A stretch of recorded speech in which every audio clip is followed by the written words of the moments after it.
Ya están todos, Nancy. Sí, ya estamos todos. Bueno. Bueno, aprovechamos, bueno, ya nos saludamos, buenos días a todos los que estamos en el Zoom. Bueno, con el tiempo, ya sabes, ya lo dijimos el otro día, pusimos el tiempo que nos llevó dar el contenido de la materia, nos hizo llegar muy apretados al módulo 3.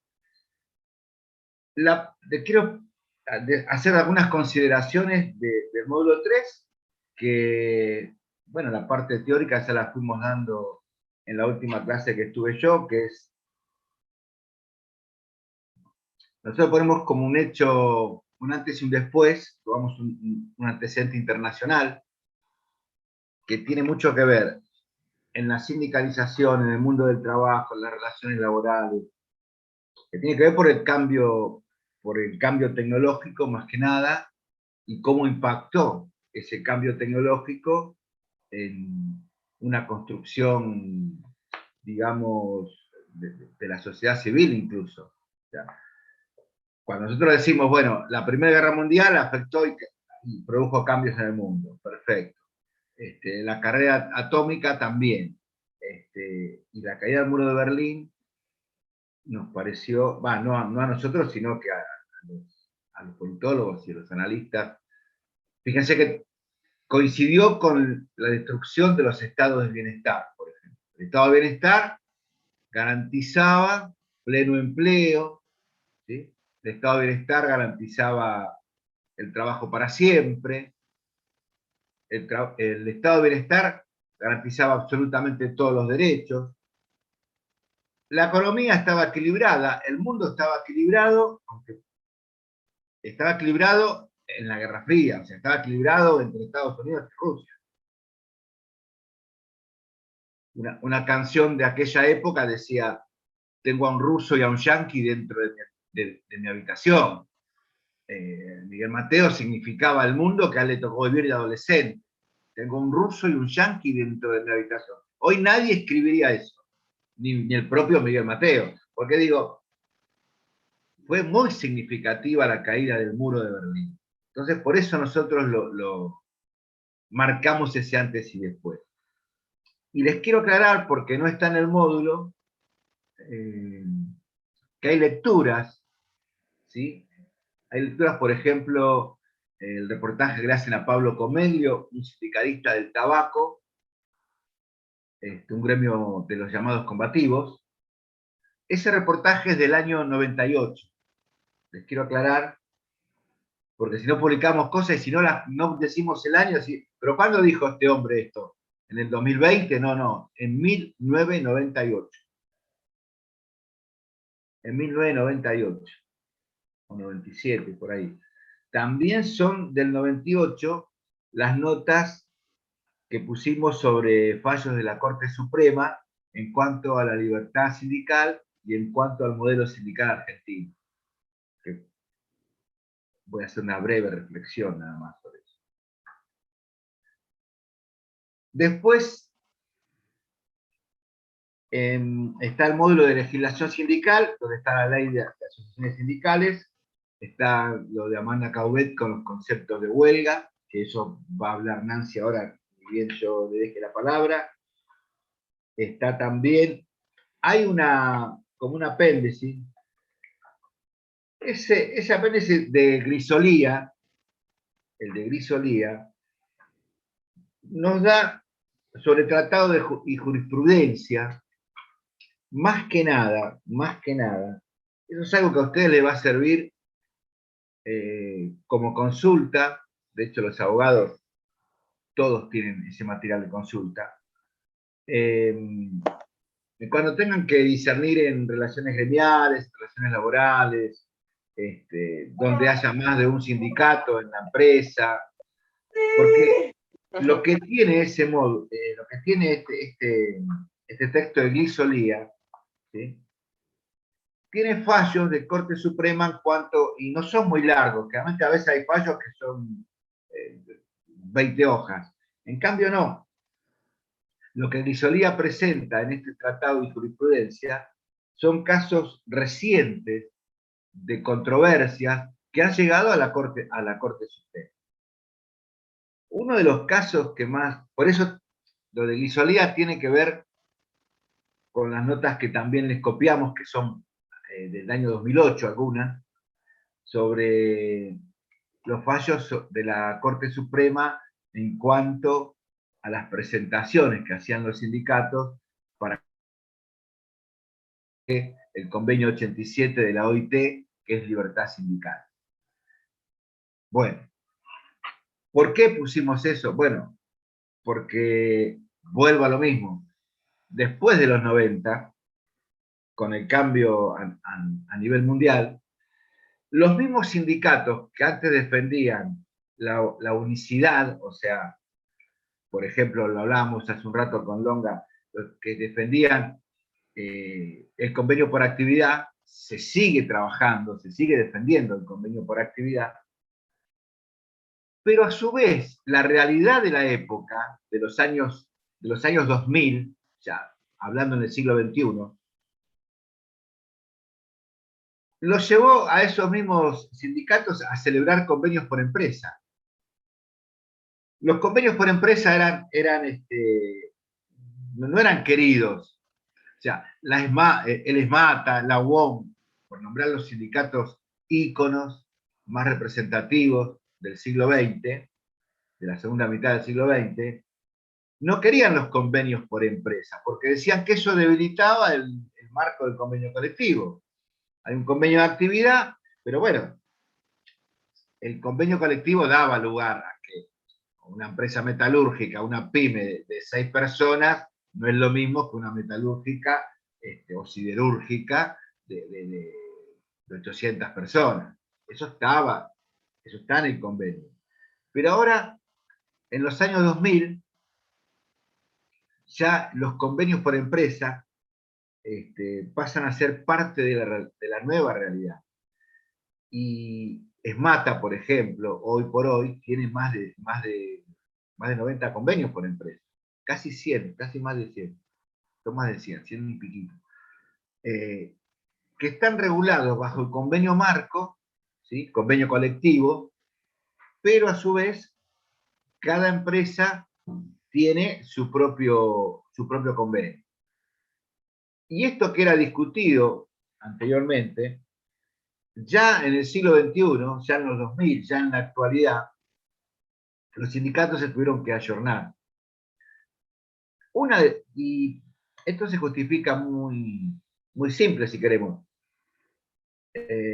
Hay un artículo donde dice que es muy difícil ver ahora, más que difícil, casi imposible, fábricas con más de 1000 obreros trabajando. Obreros industriales. Obreros industriales. ¿Cuántas fábricas conocen ustedes de 1000 o más de 1000 obreros? Bueno, esto de ver fábricas, humo y chimeneas en el conurbano, Aceros Gurmendi tenía 1500 obreros en 3 turnos. Fabricaciones Militares tenía 900, al momento de la privatización tenía 950 y pico de empleados. 900 empleados. Ustedes imagínense, hagan ese ejercicio mental, eh, donde trabajan ustedes ahora, bueno, alguno me va a decir, no, profe, donde yo trabajo somos 2000, 1000, no sé. Pero imagínense 900 personas entrando a la misma hora en un turno. En realidad entraban a las 6 de la mañana los operarios y a las 7 de la mañana los administrativos. Y en total eran más de 1900 y pico de operarios más los empleados administrativos. Bueno, ver hoy eso que hacía, y eso, el transporte, las cooperativas de ventas, de lo que sea, comerciales, eran, en un lugar eran 1000 personas, 1000 familias que tenían su aguinaldo, que tenían todos los beneficios de los convenios. Hoy es muy difícil ver entrar a las 7 de la mañana 1000 personas en un solo establecimiento. Que los hay, seguramente, pero hoy cambió la logística. Bueno, ni que hablar, la pospandemia y la virtualidad se instalaron y van a quedar en muchos puestos de trabajo. ya no va a haber tanta gente movilizándose para llegar a una planta industrial. Pero bueno, en definitiva, la realidad industrial del siglo XX no está más. Las fábricas con cientos y con miles de obreros a las 6 de la mañana, entrando al turno mañana, no está más en cantidad, en masividad. Entonces los empleos, que ya no son nuevos, los empleos actuales del siglo XXI, son muy distintos. Y esto impactó en los sindicatos, y esto impactó en el poder de sindicalización. Bueno, el sindicato, por ejemplo, en términos de llevarle novedades a los afiliados, más allá de las obras sociales, todos los sindicatos tenían, los grandes sindicatos, tenían obras sociales y tenían hoteles donde vacacionar. Es decir, el disfrute de las vacaciones en los hoteles sindicales durante todo el siglo XX, digamos, o la última parte, era algo normal en esta época del año, donde ya la gente entraba a discutir en qué quincena se iba, qué hotelería tenía. Bueno, no hace falta decirlo, hoy cualquiera de nosotros puede buscar por el celular, busca hotelería y no hace falta que esté el sindicato ni mi delegado para decirme, che, mirá, yo te voy a conseguir un hotel en tal lado, y fíjate, si me conseguís quiero ir a las cataratas, no, yo quiero ir a Córdoba. Sí. Hoy en día una aplicación hace todo eso. Entonces, ¿hasta dónde necesito al sindicato? Estos son los cuestionamientos que están planteados en el módulo 3. Y otro planteo que hay en el módulo 3 es el tema de la representatividad. Hay un sindicato en el año 2000, no me acuerdo, sí, 2000, creo que 2008, 2009, donde un sindicato, PESIFA, impugna las elecciones que otro sindicato de ATE quería hacer en el Estado Mayor del Ejército. Tenían afiliados PESIFA y ATE. PESIFA tenía personería gremial y ATE no tenía personería gremial en esa institución. Entonces, PESIFA impugna, dice, estos muchachos no pueden llamar a elecciones de delegados porque la ley dice que el delegado a ser elegido tiene que pertenecer a un sindicato con personería gremial. Bueno, el Ministerio de Trabajo le dio la razón a PESIFA, y AT recurre a la Corte Suprema. Y la Corte Suprema aplica el convenio 87 de la OIT, que respalda la libertad sindical, y le da la razón a ATE. Dice, más allá de lo que diga la 23.551, ¿sí? La Corte invalida, creo que es el artículo 41 de la ley, lo invalida en este caso porque dice, prima más la libertad sindical que si ATE tenía personería o no personería. Entonces ya se empieza a resquebrajar el modelo sindical argentino. El modelo sindical argentino es el modelo, como dije la vez pasada, de personería gremial. O sea, el sindicato que tiene personería gremial, digamos, tiene más poder, por así decirlo, que el que no la tiene. En el caso de la elección de delegados, ya sentó jurisprudencia a la Corte diciendo, bueno, si ese sindicato no tiene personalidad gremial, puede elegir delegados. ¿Por qué? Y porque prima la libertad sindical. Esto no pasaba en los 60, en los 70, en los 80, en los 90. En los 2000 ya la Corte se fue ayornando a que no iba a haber una explosión de 40 sindicatos por empresa, pero sí el mundo industrial del siglo XX no está más. Entonces, ese mundo industrial del siglo XX, a los empresarios también defendían ese modelo sindical. Obviamente que lo defendían, porque donde había miles de representados, a los empresarios convenía tener un solo interlocutor y no discutir con 3, con 2 o con 4. vuelvo, como dije antes, como ese mundo industrializado de empleo masivo no existe más, ya a los empresarios es común que tengan un sindicato, que tengan dos, no es lo querido en la negociación, pero bueno, algo queda de ese modelo sindical. La elección de delegados la puede hacer un sindicato que no tenga personalidad gremial. Ahora, lo que sí todavía queda, digo todavía porque nunca se sabe hasta hoy, es que el convenio colectivo sí o sí lo discute el sindicato con personería gremial. El convenio colectivo, cuando se sientan en las famosas paritarias, los empleadores, ¿sí? Y la gente de relaciones laborales y de recursos lo sabe, con la representación gremial, los que sí o sí se sientan son los que tienen los sindicatos que pueden discutir aumentos salariales u otros aspectos del convenio, son los que sí o sí tienen personalidad gremial. En algunas provincias han dejado sentar a la mesa a los que, si hay dos sindicatos, uno tiene personería y otro no, lo han dejado, digamos, sentar a la mesa de discusión. Bueno, participe, siéntese, pero, digamos, tiene voz, pero no tiene voto. O sea, el sindicato sin personería, yo tengo personería y otro no, y bueno, que se siente igual.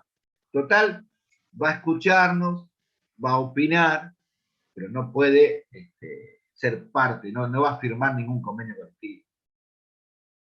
Se sigue manteniendo, a modo de conclusión de este aspecto, se sigue manteniendo la personería gremial para los convenios colectivos. Yo les pusimos en el módulo, la última hoja, un caso reciente que pasó en la provincia de Salta, donde un sindicato, donde ahí van a ver cómo funciona la justicia laboral. En Salta, la Cámara Federal salteña le dio la razón al sindicato que quedó afuera de la paritaria por no tener personería. Entonces, la justicia de Salta, la justicia laboral, le da la razón y dice, no, lo dejaron afuera y tiene que estar. El otro sindicato dice, no, no tiene que estar porque no tiene personería. Bueno, la justicia le dio la razón al que no tenía personería. El otro sindicato fue a la Corte Suprema y la Corte Suprema, por mayoría, ratifica la 23.551 y dice que solo podrán discutir un convenio de actividad el sindicato con personería gremial. Pero fíjense que llegó a la Corte Suprema un caso de un sindicato municipal salteño. Y esto fue no fue hace mucho, creo que lo tengo por acá. Por eso es importante la discusión de esta ley. Sí, no sé, no es de hace mucho. Era la Asociación de Empleados Municipales de Salta, como un sindicato municipal de Salta. Y la Cámara falló en cuanto al artículo 31 de la 23.551 y en cuanto al artículo primero de la 14.250, que es la de negociación colectiva. ¿Sí?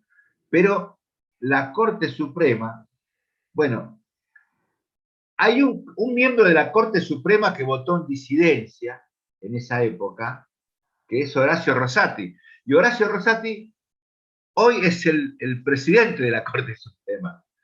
O sea, la Corte Suprema, Rosenkrantz, Elena Hayton de Lonasco, Maqueda y Lorenzetti, a favor de que el único que puede discutir es el que tiene personalidad gremial. Y en disidencia votó Horacio Rosati. Hoy, Horacio Rosati, hoy sábado 13 de noviembre, es el presidente de la Corte Suprema. O sea que hoy Horacio Rosati como presidente va a tener, creo que si bien los fallos son, pueden ser divididos, tendría una opinión de bastante peso, digamos. Ya fíjense, bueno, y citan, la Corte Suprema cita un caso de ATE con otros gremios. Es decir, después de la caída del muro, toda esta nueva época,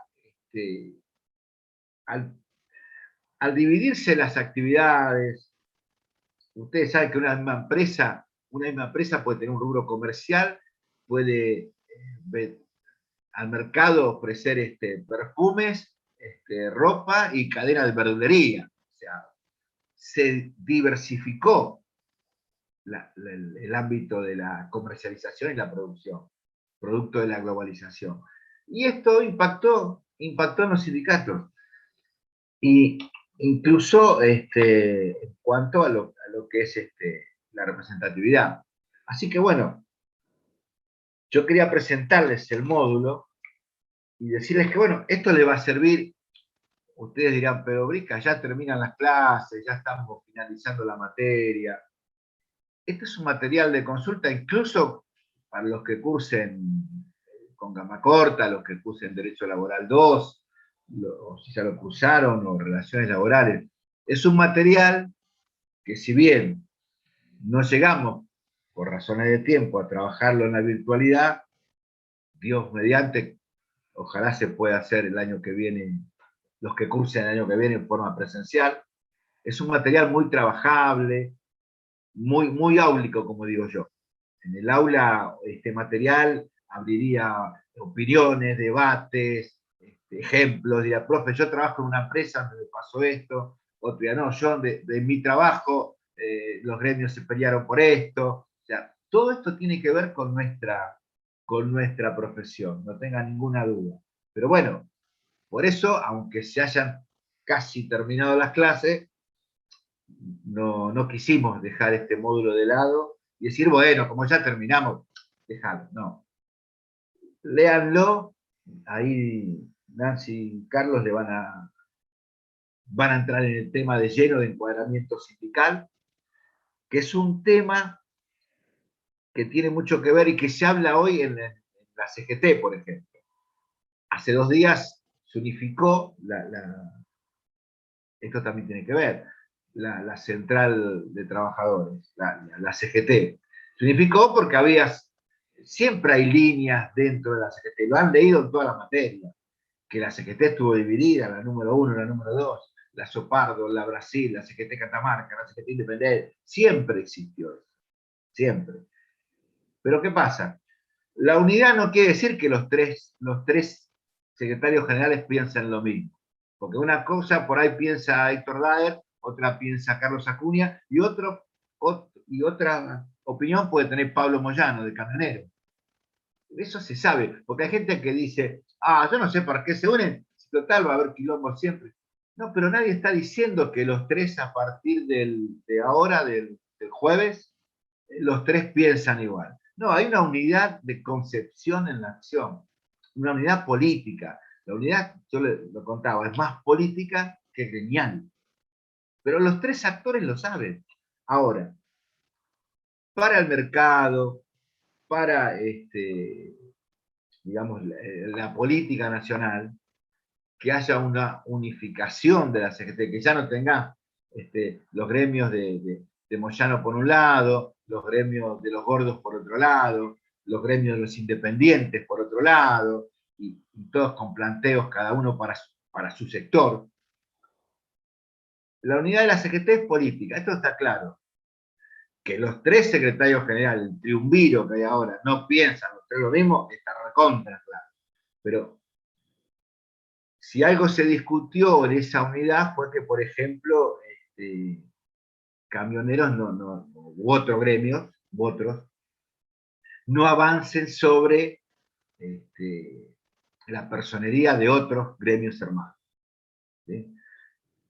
Hubo mucho, hace ya más de 15 años, hubo, y sigue habiendo, y está también judicializado, temas de encuadramiento sindical entre camioneros y empleados de comercio. Los camioneros dicen, todo lo que tiene 4 ruedas es mío, o sea que los choferes hay en todos lados, o sea que tendría que ser de camionero. En los hipermercados hasta se logró afiliar a camioneros a gente que manejaba los Clarks. Irónicamente, los de comercio decían, los Clark no tienen 4 ruedas, Mujano. Dice, bueno, pero hay un tipo que conduce el Clark, el que levanta los palets en Carrefour y los lleva de un lado para el otro. El tipo es conductor de un Clark. Entonces, si ya conduce, si ya maneja algo que maneje, es camionero. Y esto se abrió una discusión muy, muy fuerte porque, claro, el que maneja Clark quiere estar en el sindicato de camioneros no porque ama a Moyano, sino porque cobra mucho más. Porque cobra mucho más por convenio. Entonces, la empleada de la línea de cajas de Carrefour o de Jumbo dice, pará, este tipo labura a las mismas horas que yo, o menos, y gana mucho más. Y gana mucho más porque vos estás empleado de comercio y él está en camionero. Entonces, esos temas generaban muchas rispideces.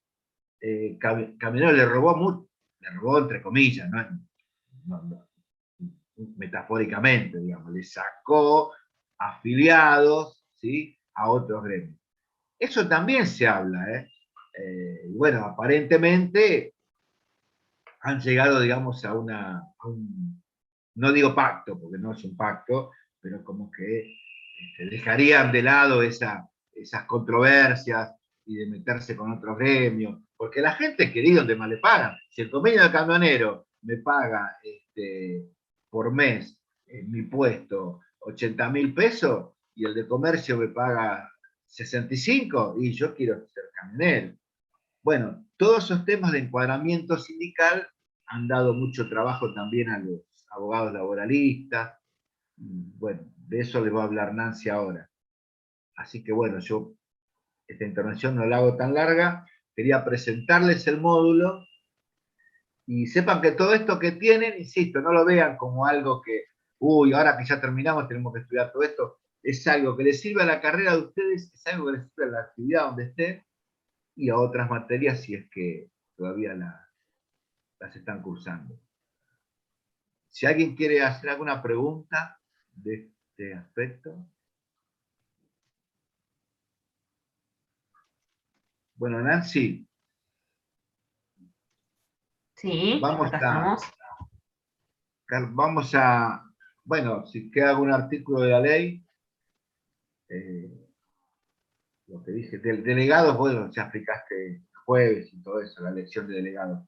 Así que vamos con encuadramiento y cómo se resuelven esos casos. Bueno, Así que, seguimos entonces. muy bien. Bueno, sí, no sé si quieren hacerle alguna pregunta al profesor antes.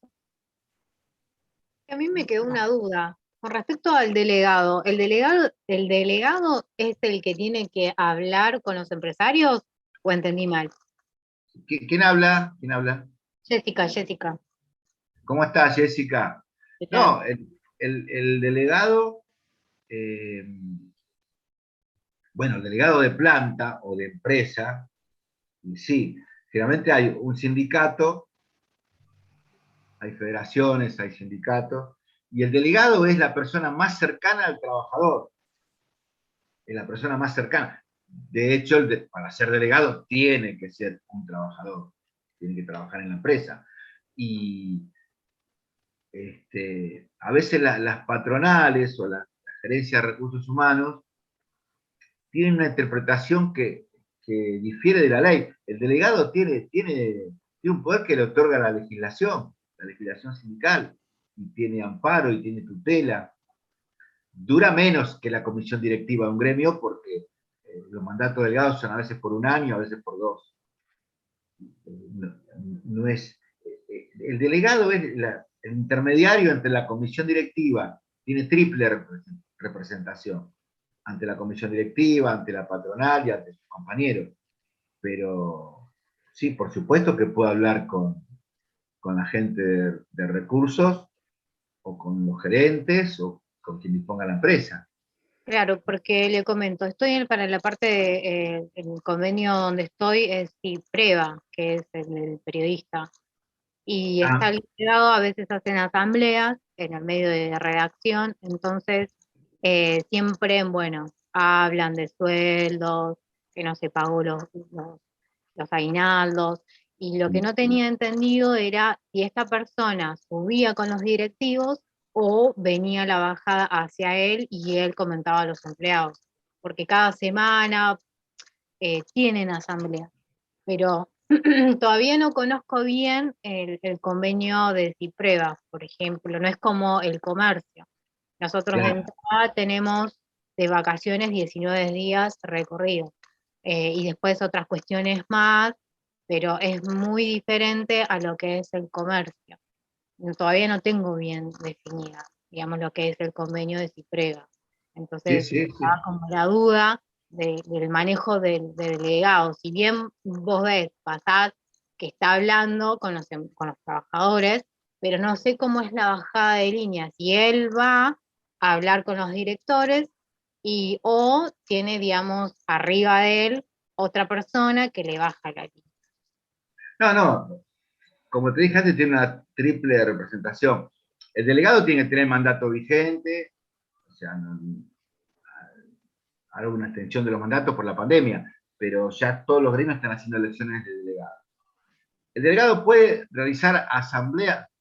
En realidad, si hay un diálogo con los delegados debieran avisar cuándo van a hacer la asamblea, salvo que sea algo urgentísimo y, y se pongan en estado de asamblea. Pero sí la parte de recursos humanos tiene, yo digo, debería tomar por ejercicio, sentarse con los delegados o el delegado, si es uno solo, y decirle, mirá, vos tenés que comunicar cuando vas a hacer una asamblea, se te va a otorgar el lugar y el permiso, pero no se puede vivir en asambleísmo, porque fulano presentó una queja y después otra y después otra. Hay que encuadrarlo eso también. Y eso, para eso tiene que haber un diálogo con el delegado.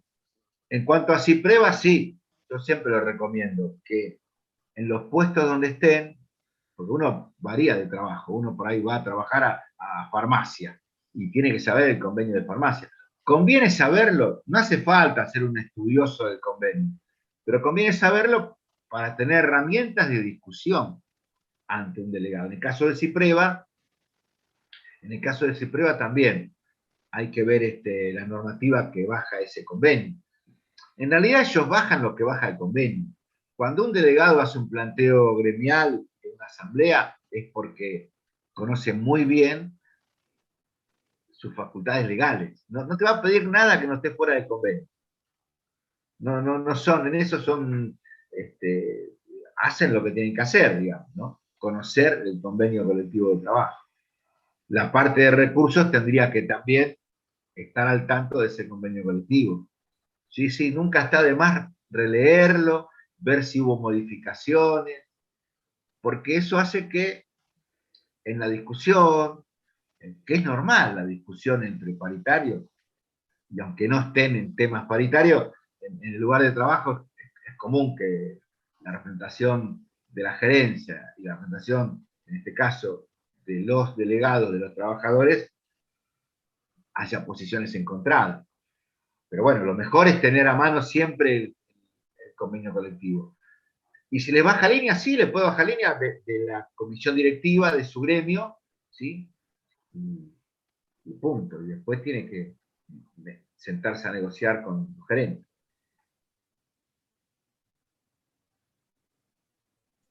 Y hay una pregunta también de Fernando respecto a la comisión, a la administración y la dirección. Eso lo vimos el jueves pasado, lo vimos en la clase, hace referencia al artículo 17 de la ley, que está compuesta por 5 miembros que se eligen, ¿sí? Que hay elecciones cada 4 años, que pueden ser reelectos. ¿Sí? Así se compone la dirección y la administración de una asociación sindical. Eso lo vimos, te pido, Fernando, que repases el artículo 17 que habla de eso y de los requisitos, y los comentarios también. Claro, Nancy, también aclararles que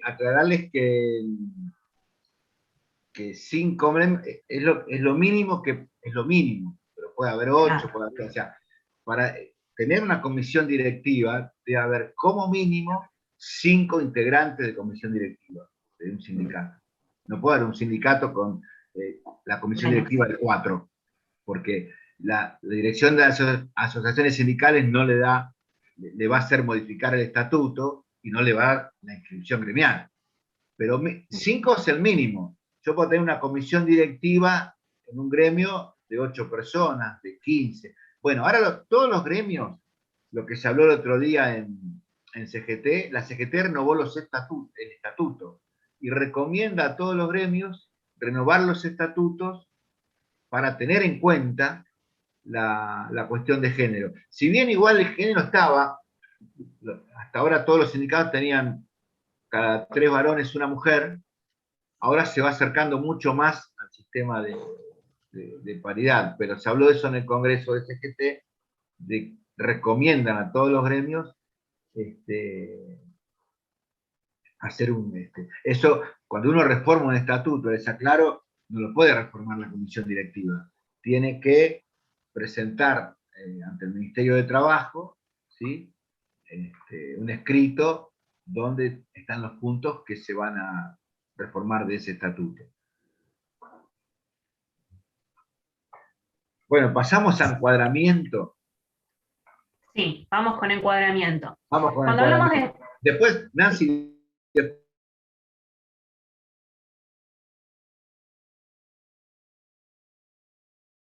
hay más preguntas, Dale. bueno, al final. Módulo, que hablamos de 2 tipos de encuadramientos. Vamos al primero, el encuadramiento sindical. El encuadramiento sindical es un conflicto intersindical entre 2 asociaciones sindicales con personería gremial. Encuadramiento sindical. ¿Cuál es el conflicto entre estos 2 o más, a veces también hay más, asociaciones sindicales con personería gremial en conflicto? Tiene que ver con la búsqueda de la representación, de la representatividad de un grupo de trabajadores determinados, ¿sí? Entonces, cuando 2 asociaciones o más con personería gremial se disputan de alguna forma la representación de un grupo de trabajadores, estábamos hablando de un conflicto de encuadramiento sindical, ¿sí? Bueno, este conflicto es bastante habitual, como decía el profesor, hubo casos, bueno, importantes, por ejemplo, el de la carne con el sindicato de chacinados, ¿no? Por la representación de un grupo de trabajadores específicos que se dedicaban a una tarea particular. Fíjense que muchas veces los gremios o los sindicatos, digamos, pueden tener representación parecida, ¿no? En algunos puestos que pueden llegar a generar estos conflictos o estas discusiones. Bueno, ¿cómo se resuelven estos conflictos de encuadramiento sindical? La primera vía para resolver estos conflictos es por vía asociacional, así se llama. ¿De qué hablamos cuando hablamos de vía asociacional? Es cuando va este conflicto, digamos, va a ir a la asociación sindical de grado superior, ¿sí? Generalmente llega a la asociación de tercer grado, ¿se acuerdan, no? Esto que vimos la clase pasada. Primer grado, sindicatos, uniones, segundo, federación. Se le da participación a la asociación sindical de grado superior. Generalmente llega a la asociación de tercer grado para que pueda resolver o dirimir estas cuestiones, ¿sí? Cuando por vía asociacional pasan 60 días hábiles sin resolver esta cuestión, ¿sí? Y atento a las necesidades, porque muchas veces, digamos, esos trabajadores todavía no tienen la representatividad necesaria, entonces, bueno, pasan esos 60 días hábiles, se va a recurrir a la vía administrativa. La vía administrativa es la autoridad administrativa de aplicación, que es el Ministerio de Trabajo, ¿sí? Entonces, se pasa a la siguiente instancia, que es el Ministerio de Trabajo, ¿sí? El Ministerio de Trabajo tiene que analizar la situación, tiene que analizar cuáles son las asociaciones que disputan esa representación, si tienen la personería gremial, si cumplen con las formalidades, bueno, que la ley establece, cuáles son o cuál es este grupo de trabajadores que se intenta representar, ¿sí? Y en base a eso puede resolver este conflicto de encuadramiento sindical, ¿sí? Puede ocurrir dos cosas acá.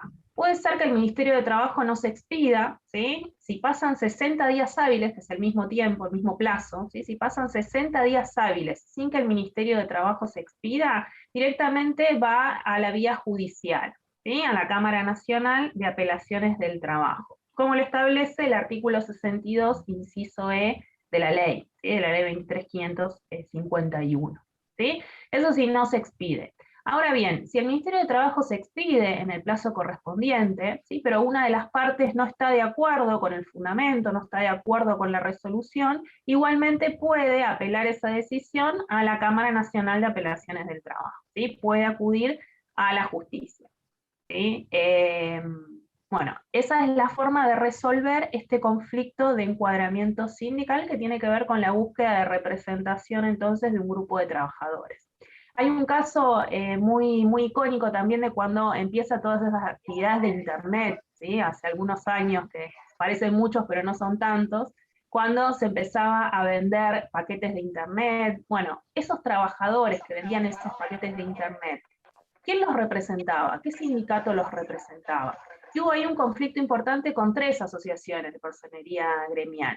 Por un lado, los telefónicos decían, no, a ver, Internet pertenece a la parte telefónica, los trabajadores son nuestros.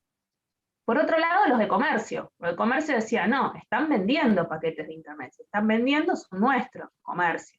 Y por otro lado teníamos el de televisión, ¿sí? El televisión de Satsai decía, bueno, no, porque todo lo que es satelital, ¿sí? Son trabajadores nuestros. Bueno, entonces, bueno, fíjense que, como hablábamos siempre, ¿no? La realidad va mucho más rápido que lo que surge la ley, ¿no? De cómo sale la ley, entonces estas cuestiones se resuelven generalmente vía judicial, ¿sí? Finalmente, bueno, la representatividad se lo dieron al sindicato de Satsai, que era el que tiene que ver con la representación de esos trabajadores que vendían paquetes de Internet, ¿no? Entonces, fíjense cómo a medida que vamos avanzando con la tecnología, con los cambios, con los nuevos puestos de trabajo y demás, van surgiendo estos conflictos también, ¿no? Entonces, bueno, es importante que la legislación establezca un mecanismo claro para resolver estas cuestiones, ¿no? ¿Encuadramiento sindical se entendió? Sí, Hay profe, otros perfecto. casos, bueno, hay otros casos también, por ejemplo, sí, Le pregunto, Antonella. cuando pasa a vía judicial, ¿cuál es el artículo que respalda este paso a la vía judicial ante los 60 días sin respuesta? Sí, el artículo 62, inciso E, de la ley 23.551. Artículo 62, inciso E. ¿Sí? Gracias. Justamente este artículo, que hablamos la clase pasada, que lo dejamos para el final, ¿se acuerdan? Hablaba de las competencias de la justicia en el ámbito de interpretación de la ley, de resolución también de algunas cuestiones que tienen que ver con la ley 23.551. ¿sí? Entonces está en ese artículo justamente determinado esta cuestión. Hay otros casos también, por ejemplo, el de panaderos y de pasteleros, que en algún momento el profesor Miguel Vizcas también le comentaba, ¿sí? Bueno, eso también fue un conflicto de encuadramiento sindical, o sea, ¿quién representaba a esos trabajadores, panaderos o pasteleros? Bueno, finalmente se dirime con cuestiones que tienen que ver con el puesto de trabajo, ¿no? Por ejemplo, comercio y martilleros también tuvieron un conflicto, bueno, o sea, estas cuestiones surgen, ¿sí? Pero es importante que sepamos encuadrar, sepamos saber, sepamos distinguir cuál es el encuadramiento sindical y cuál es el encuadramiento convencional y cómo se resuelve cada uno de ellos, ¿sí? Por otro lado tenemos entonces el encuadramiento convencional. El encuadramiento convencional es cuando existe una discrepancia en relación al convenio colectivo que se le va a aplicar a un grupo determinado de trabajadores. Es decir, ya no estamos hablando de la representación sindical como en el primer caso, sino que estamos hablando de qué convenio colectivo se le va a aplicar a un trabajador, un grupo de trabajadores. ¿Sí? Y acá la forma de resolver esta cuestión es diferente, ¿sí? Ya no se resuelve ni por vía asociacional ni por el Ministerio de Trabajo, sino que directamente lo dirime la justicia, ¿sí? Este encuadre para Camila se llama encuadramiento convencional, ¿sí? Justamente viene de convenio colectivo. Encuadramiento convencional, entonces, es cuando la duda está en qué convenio colectivo se le aplica a un determinado grupo de trabajadores. ¿Sí? En este caso, entonces, lo resuelve directamente la justicia. ¿Sí? Una discrepancia quiere decir, bueno, a ver, yo soy trabajador del Estado, ¿qué convenio colectivo se me aplica? Se me aplica el de comercio, se me aplica el de gastronómico, se me aplica, bueno, tiene que ver también con puestos de trabajo y tiene que ver con las tareas que realiza la persona, ¿sí? Muchas veces, sobre todo, como les decía, en estos puestos nuevos, en estas actividades nuevas, quizás pueden llegar a surgir controversias o dudas acerca de qué convenio colectivo se le aplica. ¿Sí? Entonces, ese es el caso. En este caso, como les decía, se resuelve por vía judicial. O sea, la Cámara Nacional de Apelaciones del Trabajo, que también es el mismo artículo, el artículo 62, habilita entonces a resolver estas cuestiones por vía judicial. Y es muy importante una cuestión, tanto en el encuadramiento sindical como en el encuadramiento convencional, tener en cuenta que el empleador no debiera intervenir en ninguno de estos dos conflictos de encuadramiento, ni sindical ni convencional, ¿sí? Recordemos lo que hablábamos la clase pasada, ¿no? El principio de autonomía sindical, el de independencia, el principio de libertad sindical, ¿sí? Entonces, el empleador, digamos, la empresa, recursos humanos, el empleador en sí, no podría digamos, tener una opinión o estar a favor de un sindicato u otro, en el caso de un encuadramiento sindical, ¿sí? Ni tampoco de un encuadramiento convencional, porque ahí estaría entrando en lo que se llama práctica desleal, que también vimos la clase pasada, ¿se acuerdan? Entonces, el empleador no puede intervenir en estas cuestiones, que es importante, ¿sí? Pero muchas veces, obviamente, el empleador también está, digamos, en esta situación, porque el conflicto muchas veces se da en las instalaciones de las empresas, ¿sí? De las fábricas y demás. Pero bueno, es importante que si están trabajando en recursos humanos, sepan distinguir qué es un encuadramiento sindical, qué es un encuadramiento convencional, y cómo se resuelven estas cuestiones, ¿sí? Definición de encuadramiento sindical, me pregunta Tomás. Bueno, encuadramiento sindical entonces es un conflicto entre dos o más asociaciones sindicales con personería gremial en cuanto a la representatividad de un grupo de trabajadores. ¿Sí? Es decir, se disputa la representatividad de un grupo de trabajadores. Dos o más asociaciones sindicales con personería gremial. Entonces, la forma de resolver, en ese caso, repasamos vía asociacional, es decir, va a la asociación de grado superior, 60 días hábiles, ¿sí? Si en 60 días hábiles no se resuelve, va al Ministerio de Trabajo, ¿sí? En 60 días hábiles no se resuelve, va a la justicia, ¿sí? La Cámara Nacional de Apelaciones del Trabajo, y si se resuelve y alguna de las partes no está de acuerdo, también, digamos, puede recurrir a la justicia. Nancy, consulta.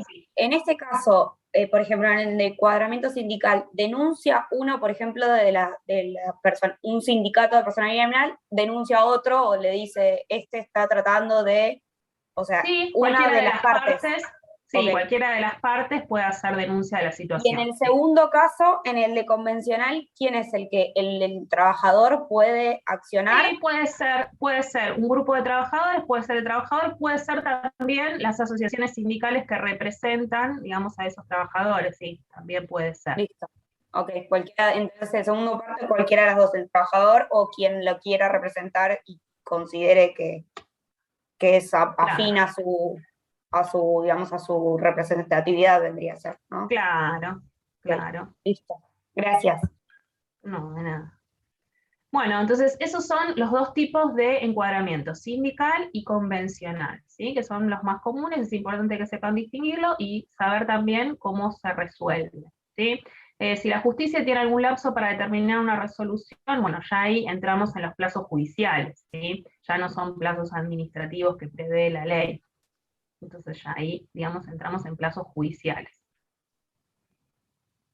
Bueno, no sé si hay alguna duda, alguna pregunta, si no entramos con el tema de conflicto. Este es un tipo de conflicto, pero bueno, hay otros tipos de conflictos también que nos gustaría profundizar un poquito. ¿Alguna duda de estos casos? No, seguimos. Bueno, seguimos. Entonces, bueno, hablamos de conflicto también y vamos a clasificar un poquito los conflictos, más allá de estos conflictos intersindicales. Existen también conflictos intrasindicales, ¿sí? Los conflictos intrasindicales son aquellos que se dan en el seno de una asociación sindical, ¿sí? Para dentro de la asociación sindical. Generalmente, bueno, estas se resuelven, digamos, vía también asociacional, ¿sí? Y después tenemos los conflictos intersindicales, como por ejemplo estos, ¿no? El encuadramiento sindical es un conflicto intersindical, ¿sí? Pero después tenemos los conflictos también plurindividuales, los conflictos individuales, los conflictos colectivos, ¿sí? De trabajo. Lo que a nosotros nos interesa en esta materia son los conflictos colectivos, justamente que hacen a la práctica de una asociación sindical, ¿sí? Cuando surgen estos conflictos colectivos. Y es importante distinguir dos tipos de conflictos colectivos de trabajo, que son los conflictos de derecho y los conflictos de intereses. ¿Sí? Los conflictos de derecho es cuando, digamos, lo que se busca o la raíz de ese conflicto tiene que ver con el cumplimiento de una norma que ya existe. ¿Sí? Es decir, existe una norma y no se está cumpliendo ese derecho. Entonces surge un conflicto de derecho. La norma existe, pero no se cumple, ¿no? Un conflicto de derecho. Mientras que también, por otra parte, existen los conflictos de intereses. Los conflictos de intereses es cuando, digamos, se quiere avanzar en los derechos ya, digamos, adquiridos, o ya, cuando ya existe la norma, pero se quiere avanzar aún más en estos derechos, ¿no? O sea, se quiere modificar una situación determinada. Entonces, digamos, estos conflictos, tanto de derecho o de intereses, pueden llegar a generar, digamos, alguna medida de acción directa, ¿sí? Las medidas de acciones directas son las medidas que adoptan las asociaciones sindicales, digamos, para justamente, de alguna forma, resolver estos conflictos que pueden ser de derecho o de interés, ¿sí? Una de las medidas de acción directa más común, o que se llama genéricamente como huelga, ¿sí? Ustedes tienen ahí un texto que habla de esto. Dice que la huelga es la abstención del trabajo, ¿sí? O sea, los trabajadores se abstienen, ¿sí?, de trabajar justamente porque surge alguno de estos conflictos o de derecho o de interés. ¿Se entendió? ¿Cuál es Profe, el conflicto de derecho y de interés? Sí, Camila. ¿se escucha bien? Porque estoy Sí. con auriculares. No, que, o sea, ya vimos lo de Julio César Simón, que es lo del encuadramiento, y ahora pasamos con lo de Cauvet, con lo de los Claro. conceptos de huelga y todo eso. Ah, ok. Sí, estamos hablando del texto de Cowell. Sí. Dale, gracias, profe. ¿Se entendió la diferencia entre el conflicto de derecho y de intereses? Es importante porque es importante también para la resolución de las medidas de acción directa qué tipo de conflicto es. ¿Sí? Concepto de huelga, bueno, es la abstención de trabajo. Es decir, que los trabajadores se abstienen de realizar sus tareas, ¿sí?, en pos de esta medida de acción directa, ¿sí?, que es la consecuencia de un conflicto, o de derecho o de interés, ¿sí? Estamos hablando de conflictos colectivos. Conflictos de intereses busca modificar una situación determinada, ¿sí? Busca avanzar en la conquista de derechos, ¿sí? Busca avanzar en resolver algunas cuestiones que todavía no están normadas, ni por ley ni por convenio colectivo, ¿sí? La norma de derecho ya existente, estamos hablando de conflictos de derecho. ¿Sí? Conflicto de derecho, existe la norma, existe el acuerdo, existe la paritaria, existe el convenio colectivo, pero no se está aplicando. ¿Sí? Entonces ahí surge un conflicto de derecho. O sea, se está reclamando algo que ya está normado. Sí. Una consulta con respecto a lo que dijo al principio, que el conflicto intersindical es el de encuadramiento y el intrasindical es el de encuadramiento convencional. ¿O? No, intrasindical son los conflictos que se dan dentro de un gremio, dentro de una asociación sindical. ¿Sí? Ok. Gracias. No, de nada. Bueno, y les decía, entonces empezaba a hablar, a ver, el de intereses también existe, pero se quiere ampliar o modificar. Claro, se quiere ampliar o modificar una situación, digamos, hay una situación, pero se quiere avanzar en esos derechos que todavía no están normados, todavía no están reglados, ¿sí? Bueno, claro, hablamos perdón, de huelga. no, Sí. perdón, Nancy, no, es decir, la norma en ese caso todavía no existe. Claro, la norma no existe, o sea, no hay Bien. un acuerdo, no hay un convenio colectivo, no hay una ley, pero se busca, digamos, conquistar esos derechos, ¿sí? Entonces son los conflictos, Gracias. esos son los conflictos de interés. Bueno, ¿se comprendió esto? Bueno, ahora termino con este tema y volvemos a las dudas, así no nos detenemos. Huelga, entonces decíamos que es la abstención del trabajo, ¿no? Y hablamos de huelga como toda cesación de trabajo y se puede clasificar de distintas formas. Hay distintos tipos de huelga, ¿sí? Pero cuando hablamos de huelga hablamos de esto, ¿no? De la cesación de trabajo, de que el trabajador no realiza sus tareas, ¿sí? Total o parcial, en pos de este conflicto existente, ¿sí? Bueno, Cauvet habla de medios lícitos y medios ilícitos, ¿sí?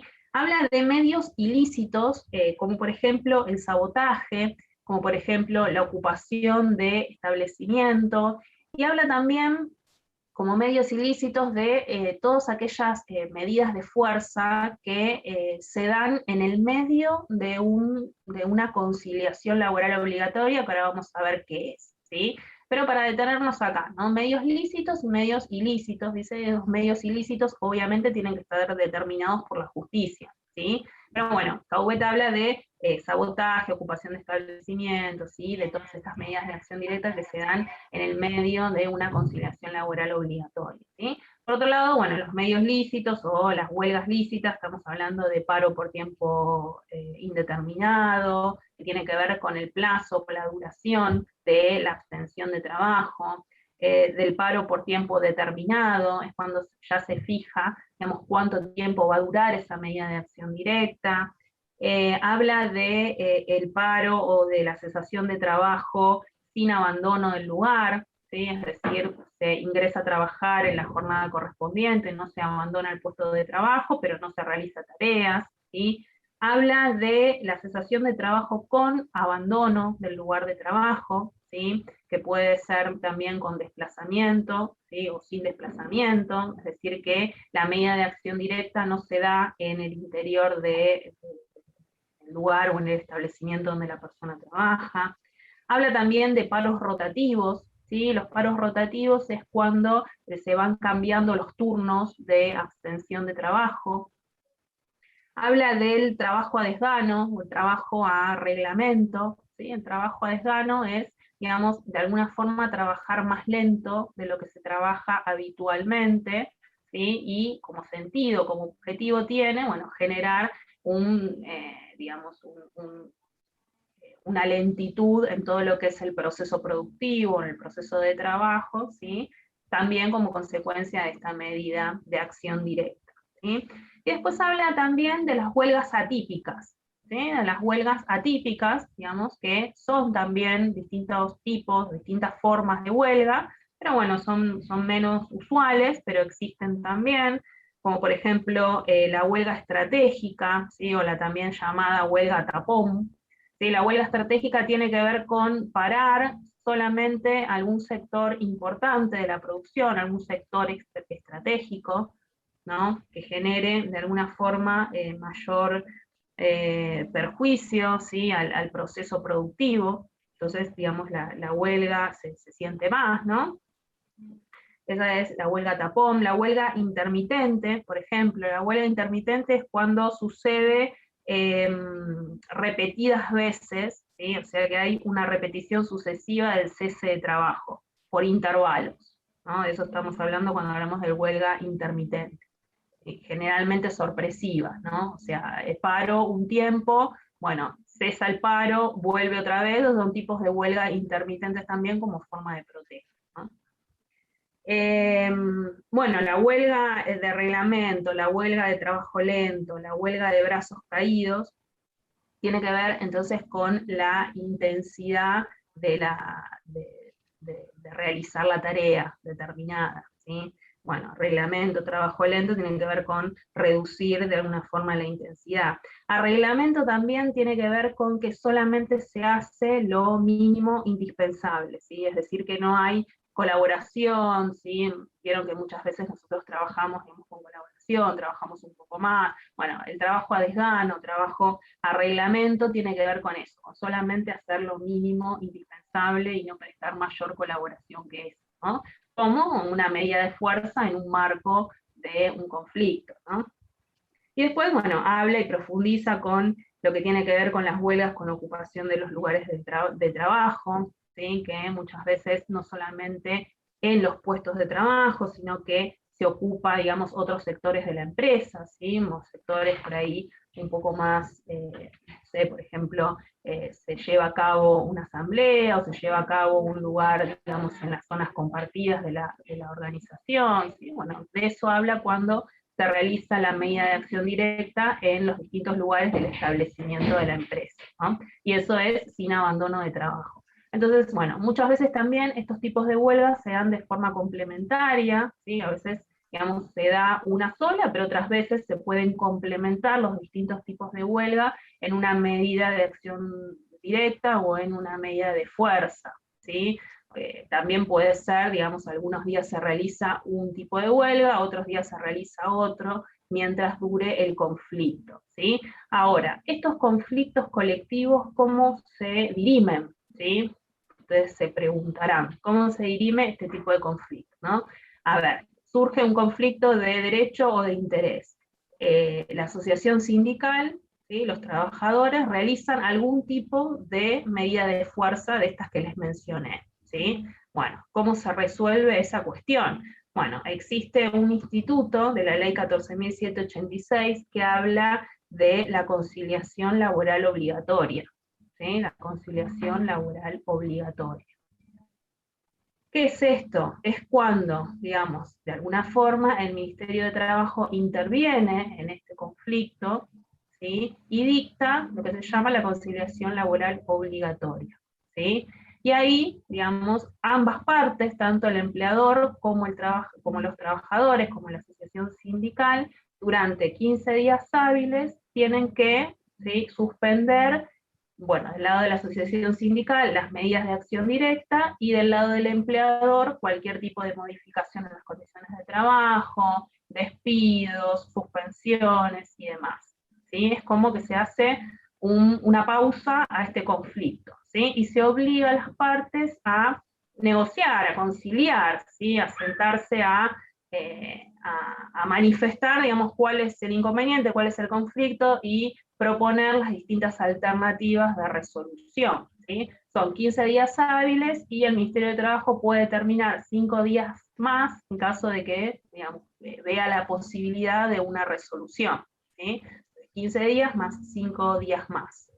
También puede proponer un sistema de arbitraje en donde las partes se sometan, ¿sí? a este sistema de arbitraje, en donde se le proponen las distintas soluciones y en donde ambas partes se comprometan a aceptar la decisión del árbitro, ¿sí? El árbitro es un funcionario público, ¿sí? Pero bueno, durante este periodo entonces que dura la conciliación laboral obligatoria, ambas partes tienen que retrotraer la situación a lo anterior al conflicto, ¿sí? A lo anterior a la medida de acción directa. Es decir, no se puede innovar para ninguna de las partes. Entonces, si se dicta la conciliación laboral obligatoria y está dentro de ese periodo y se realiza algún tipo de huelga, por ejemplo, bueno, esa huelga se considera ilícita, ¿sí? Es una huelga ilícita porque justamente este concepto de conciliación laboral obligatoria hace que se suspendan las medidas de acción directa hasta tanto, digamos, se pueda restablecer la comunicación de las partes, ¿sí? La ley es la 14.786. 14.786. Bueno, finalizado ese lapso, las partes, bueno, vuelven otra vez, bueno, se espera que en ese periodo puedan resolver la cuestión, pero bueno, hubo casos en donde, digamos, esto no ocurre y vuelven a la medida de acción directa, ¿sí? Pero bueno, digamos, administrativamente, cuando ocurre algún tipo de estas huelgas, de estas medidas de acción directa, bueno, se dirime a través de este mecanismo, ¿sí? Sin embargo, bueno, hay un concepto que es muy importante dentro de lo que es el conflicto colectivo, dentro de lo que es las medidas de acción directa, Hay algunas actividades que se llaman servicios esenciales que no pueden realizar medidas de acción directa de manera total, o sea, el 100% de los trabajadores no pueden realizar algún tipo de medida de acción directa, ¿sí? Solamente en los casos de servicios esenciales. No servicios esenciales en el sentido de que ahora escuchamos como por la pandemia o por el COVID, sino que esto está de antes, ¿sí? Y los servicios esenciales se llaman a los servicios sanitarios, hospitalarios, ¿sí? Claro, los médicos, a la provisión de agua potable, energía, gas, al control del tráfico aéreo, ¿sí? Esas actividades no pueden realizar huelgas o paros al 100%, siempre tienen que tener una guardia, ¿sí? Y también se incluye a cualquier otra actividad que pueda poner en riesgo o en peligro la salud o la vida de la población.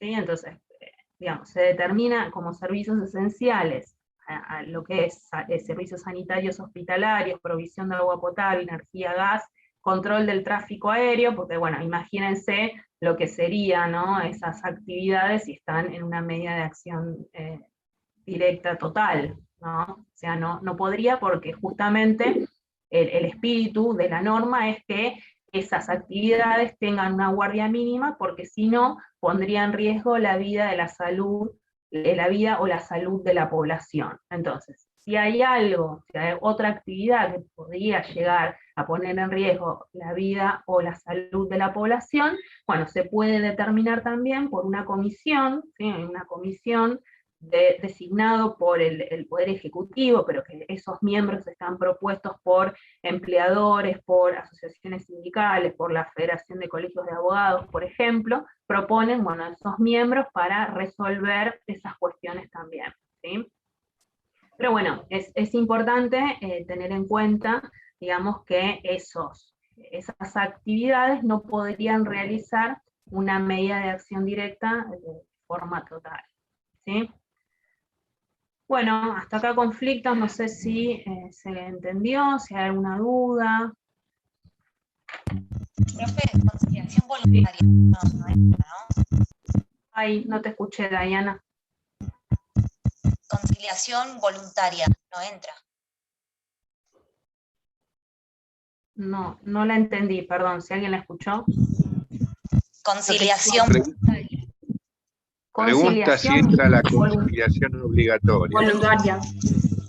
O A ver, voluntaria. el concepto, el instituto es conciliación laboral obligatoria, ¿sí? Justamente porque cuando hay un conflicto colectivo, ¿sí?, es cuando, digamos, de alguna forma se suspende la comunicación entre las partes, ¿sí? Entonces se genera este conflicto. Entonces, digamos, la conciliación laboral obligatoria obliga a las partes a sentarse a negociar por este plazo.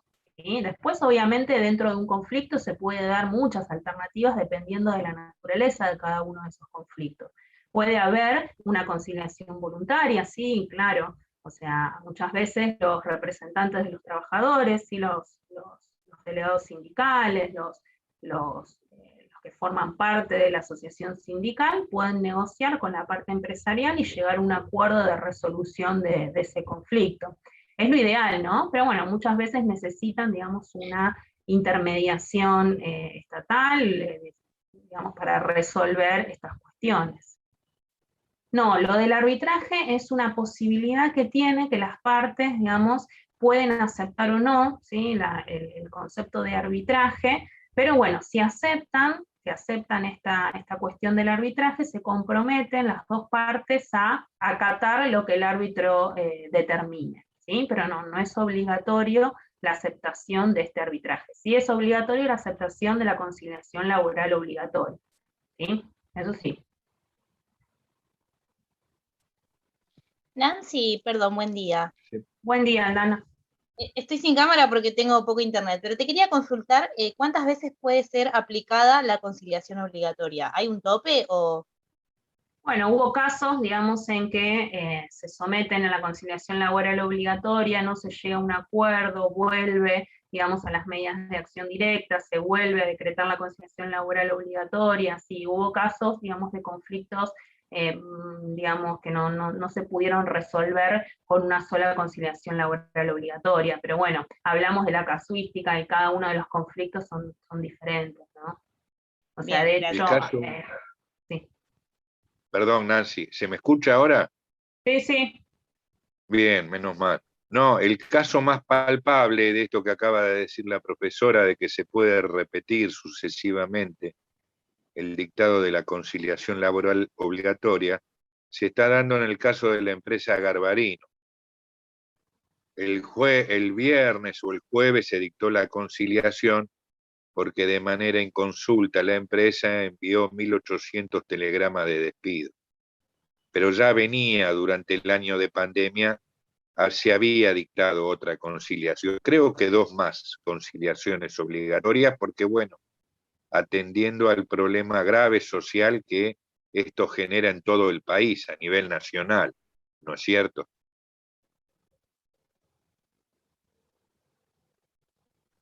Bien, está bien. O sea que no hay un tope, o una conciliación por un determinado tema. O sea, se puede seguir llamando conciliación obligatoria hasta que se llegue a un acuerdo, entonces. No se sigue llamando conciliación obligatoria. Por lo general, en la práctica se advierte que una vez cumplidos los plazos, que con la extensión de 5 días se conforma un total de 30 días de negociación, las partes quedan en libertad de acción para hacer lo que quieran dentro de un marco de paz social, en lo posible. Cuando pasa algún tiempo prudencial y la autoridad pública y los medios principales, que todos nos informamos, vemos que la cuestión persiste, la conflictividad persiste, la autoridad de aplicación, el Ministerio de Trabajo, particularmente la Dirección Nacional de Negociación Colectiva, dicta nuevamente otra conciliación. No es que se encadena sucesivamente. No sé si quedó claro. Sí, gracias, Carlos. Por favor. Buen día, profe. Yo tengo una consulta que lo dejé en el chat con respecto a encuadramiento sindical. Con el contrato de trabajo, en todo caso, ¿cómo se hace esa modificación del convenio? Si es por cesión de contrato o cómo se resuelve y si es que el antecedente de antigüedad, por ejemplo, y esas cosas se respetan o depende cómo se haya resuelto. A ver si te interpreto bien, Karen, tu pregunta. El encuadramiento sindical tiene que ver cuando 2 sindicatos se disputan la representación de un trabajador, ¿sí? La representación gremial. Claro, o sea, no tiene que ver con el contrato individual del trabajador. No, a ver. Claro, pero cuando se da ese cambio en el convenio, ¿cómo repercute en el contrato de trabajo eso? Digo, hay un encuadramiento, por ejemplo, se pasa de comercio a otro gremio, y en ese caso, en el contrato de trabajo, ¿cómo queda registrado? Esa es mi duda. Acá, digamos, hay una confusión bastante común que tiene que ver con esta diferencia entre encuadramiento sindical y convencional, ¿sí? Cuando hablamos de sindical, no estamos hablando de la aplicación de un convenio colectivo de trabajo. Estamos hablando de la representación de una asociación sindical, ¿sí? El encuadramiento convencional sí tiene que ver con, digamos, a ese grupo de trabajadores qué convenio colectivo se le aplica, ¿sí? O sea, son 2 cuestiones que muchas veces se las confunden, pero, digamos, son diferentes. Uno, el sindical tiene que ver con la representación de los sindicatos, del sindicato hacia un grupo de trabajadores, y otra tiene que ver con la aplicación del convenio colectivo de trabajo, ¿sí? Son, digamos, claro, entonces, estos tipos de encuadramiento son parte del derecho laboral colectivo, ¿sí? Después, bueno, ustedes ya saben, tenemos el derecho laboral individual, ¿sí? Que es si hay algún conflicto individual de un trabajador, bueno, por eso los encuadramientos convencionales se dirimen en la justicia directamente, ¿sí? Está bien, bueno, es decir, que en realidad no confundir estas cuestiones. Pero, por ejemplo, en la práctica, ¿no? Un grupo de trabajadores, entonces se le aprueba el cambio de convenio, que sería entonces encuadramiento convencional.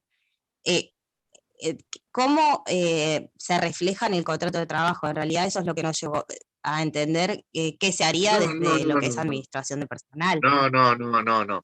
El contrato de trabajo individual, perdón que me meta, Nancy, el contrato de trabajo individual va a subsistir bajo un convenio colectivo de la actividad X hasta que, ¿para qué? Para no modificar las condiciones más favorables del trabajador, que siempre es la que da un convenio colectivo, hasta que haya una resolución, no una declaración, hasta que haya una resolución judicial que diga González, Fernández, Longa y Romero están encuadrados bajo el convenio de Z. Bueno, a partir de que la justicia resuelva de que estas 4 personas pasan al convenio colectivo Z, los contratos de existir los contratos de trabajo se van a tener que adecuar a las normativas y a las prescripciones que indique el convenio colectivo Z. No sé si me expliqué. Sí, está bien. Entonces, en realidad lo que hay que tener en cuenta es la resolución judicial y qué es lo que dice que pasa con esos trabajadores. Por supuesto. Claro. Por supuesto. Perdón. En todo caso, si cambia de contrato, o sea, si cambia de representación de convenio, sería más un cambio a nivel registral, ¿verdad? Porque el contrato va a ser a tiempo indeterminado, etcétera, etcétera, etcétera, todo lo que conlleva el contrato, lo único que cambia es lo registral, que vos tenés que entrar y cambiar la registración de un convenio a otro y los libros de registro también. Claro, pero hay eso preguntaba, registracional, ¿cómo se hacía? Hay cuestiones del derecho laboral individual, ahí estamos hablando de modalidades de contratación, modalidades individuales. Nosotros acá estamos hablando de derecho colectivo, ¿sí? O sea... Claro, igual esa distinción la entiendo, lo que no sabía era cómo se resolvía justamente en cuanto a esta resolución del derecho colectivo aplicado en puntualmente el contrato de trabajo de cada trabajador. Claro. ¿Vos esa era mi inquietud, pero... ¿Vos trabajás en administración de recursos humanos? ¿En personal? No, pero... Digamos, no, pero claro, tuve una situación de encuadramiento convencional y bueno, quería saber en realidad cómo era. Bueno, hasta que la justicia no determine qué convenio colectivo le es aplicable a un grupo de trabajadores o a un trabajador de manera individual o a este grupo que se denomina plurindividual, vas a estar sujeto al convenio anterior hasta que haya una resolución judicial, digamos. Claro, por eso la compañera quería saber si había algún cambio y yo entendí que era desde lo registral que lo preguntaba. Sí, tal cual, era cómo se procedía en el caso de la registración, sí, iba a ese lado mi pregunta, más que nada como para ordenarlo en la práctica, qué se haría, ¿no? Si uno está desde el otro lado. Gracias, Iván. Por favor. De nada. Profe, perdón, cuando los sindicatos convocan a un estado de alerta, o sea, sería previo a una huelga, ¿no? Pero ¿se considera como algo así previo a la huelga oficialmente, por así decir, o es solamente un comunicado interno como para que si en 5 minutos dicen, bueno, paren de trabajar, paran y ahí comienza el conflicto? Mirá, no sé si me explico. En ese sentido, lo que vos planteás, ahí está la biblioteca dividida, como se suele decir. Hay algunos juristas, algunos especialistas que admiten que el estado asambleario de alerta y movilización constituye ya una medida de acción directa. Ajá. ¿Sí? ¿Por qué? Porque se abandona el puesto. ¿Por qué? Porque se abandona el puesto de trabajo para participar de esas reuniones. En cambio, hay otra biblioteca, hay otros pensamientos, hay otras motivaciones que indican que no, que en realidad no es un movimiento de fuerza, ¿no? Para mí, creo que en nuestra opinión, la asamblea y el estado de movilización ya constituye un estado previo al conflicto abierto, digamos, ¿no? ¿Por qué? Por la simple razón de que los trabajadores parcialmente ya comienzan a abandonar el puesto de trabajo para ir a un patio y reunirse en un patio, digamos. Ajá. No sé si Ok. no sé si me Sí. expliqué. Sí, gracias. Sí, ya se empieza a manifestar la abstención de trabajo, ¿no? La abstención de Claro, es tareas. como que ya genera un clima también interno en el lugar que, bueno, ante cualquier cosita ya paran. Es como que ya cambia el clima en el trabajo, por eso preguntaba. Claro. Profe, ¿en qué casos se da el permiso de 5 días para realizar la huelga? ¿Cómo? ¿Cómo? ¿En qué caso se da el permiso de 5 días para realizarlo a la huelga? No te entiendo la pregunta. ¿En función de la 14.786? ¿Preguntás?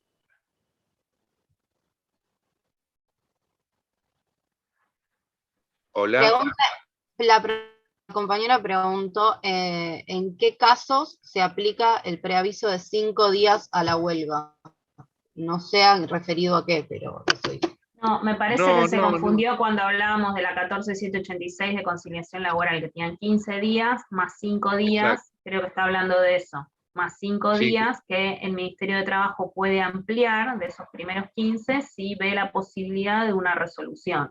Entonces son 15 días más la posibilidad de ampliar 5 días la conciliación laboral obligatoria. No sé si te interpretamos bien, Diana, que si era eso lo que preguntabas. Sí, hubo una confusión, Nancy, me parece, ahí del alumno. Sí. No, porque había escuchado que se daba un preaviso de 5 días para realizar la huelga. Por eso No. no hay preaviso para realizarlo. Recuerde que la huelga la tiene que realizar a nivel gremio. No lo puede realizar un trabajador. O sea, No. La huelga la realizan los trabajadores al amparo legal y jurídico y social de la entidad sindical que esté involucrada eventualmente. ¿Sí? Es una decisión política, técnica, que la toman las autoridades del sindicato, pero que en realidad la materializan los trabajadores, con el acompañamiento de los delegados gremiales. Claro, pero no hacen solos, me refiero. No es que yo me junto con mis compañeros como activista y les digo, hagamos un paro porque tardan, no sé, porque no nos pagan, por ejemplo. No. El activista, la figura de activista no está contemplada en la 23.551. Está solamente contemplada la figura del delegado de base, del delegado gremial. Por supuesto que hay personas que son activistas, que son referentes, que pueden ser militantes directos de la entidad sindical, pero no configuran la figura del delegado y hay que tener cuidado con eso, digamos, ¿no?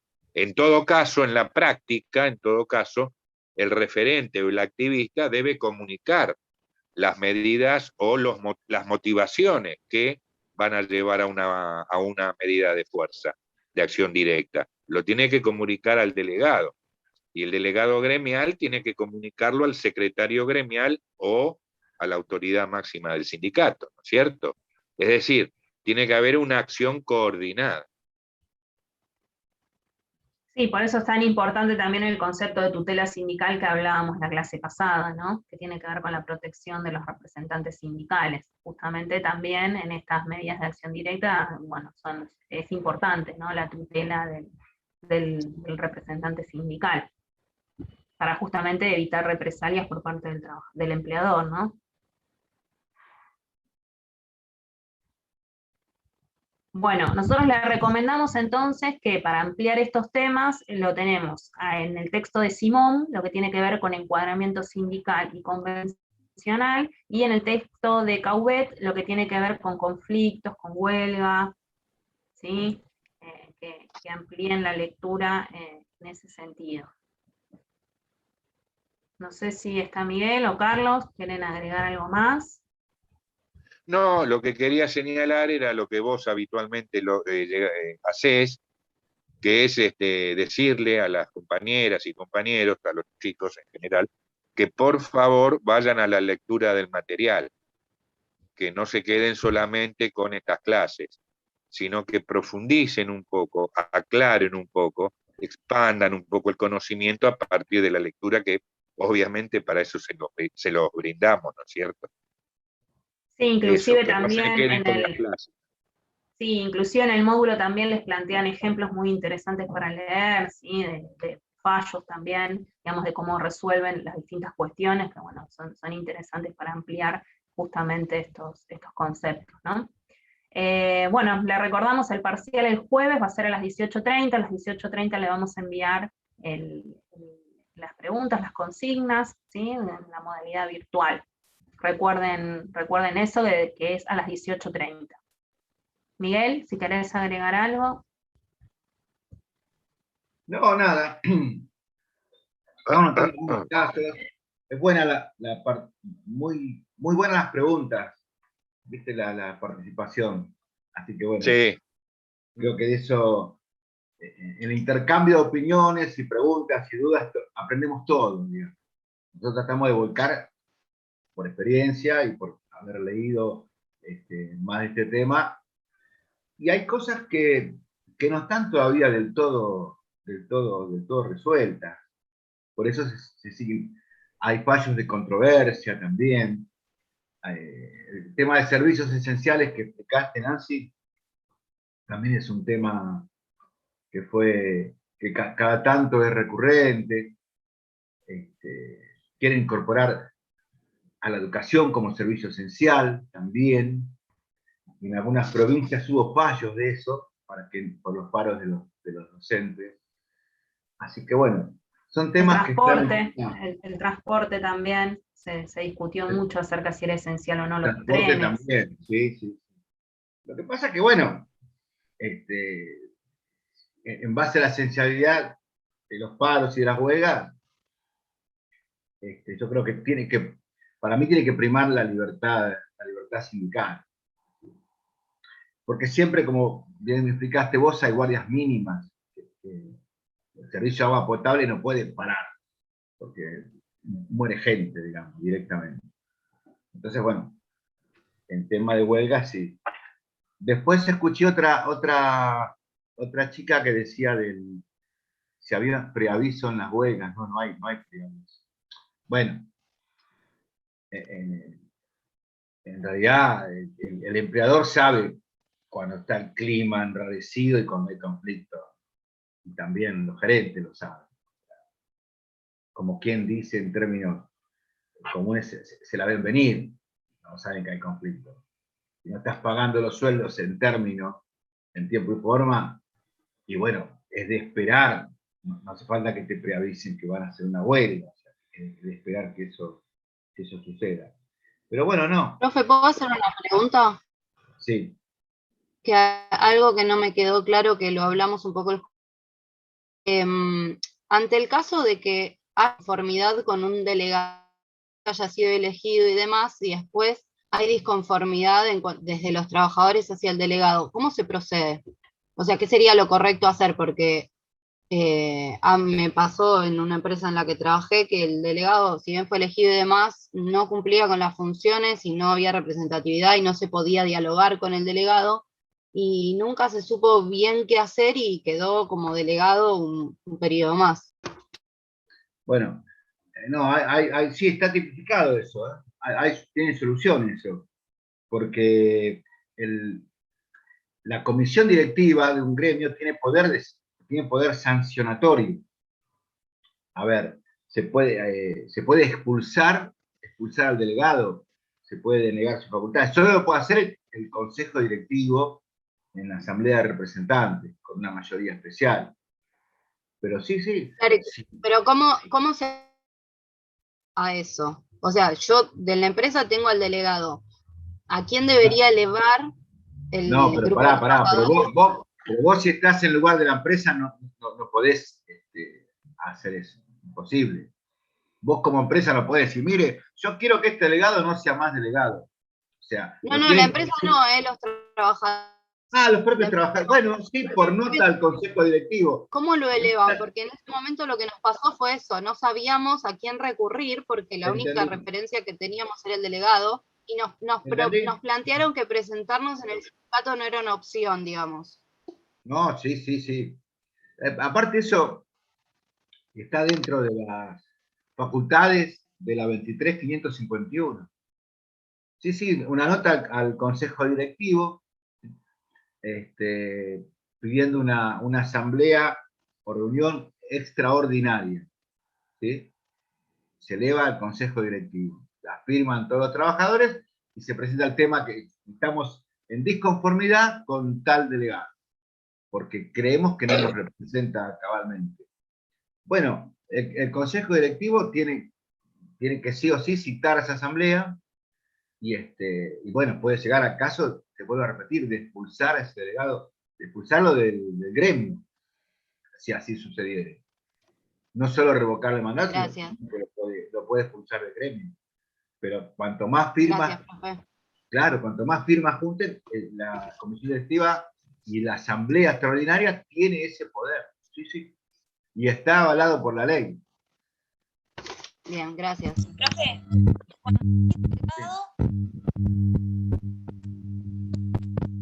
los que estaban cambiaron de puesto y se olvidaron de nosotros.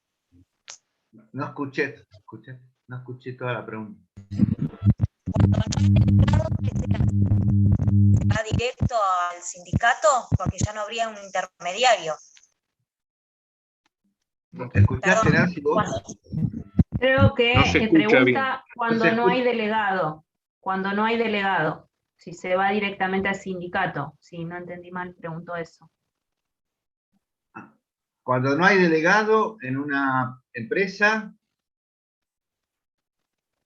y los trabajadores no tienen delegado, claro, sí, tienen que concurrir a la asociación sindical a expresar su queja o lo que sea. Sí, sí, tienen que ir directamente.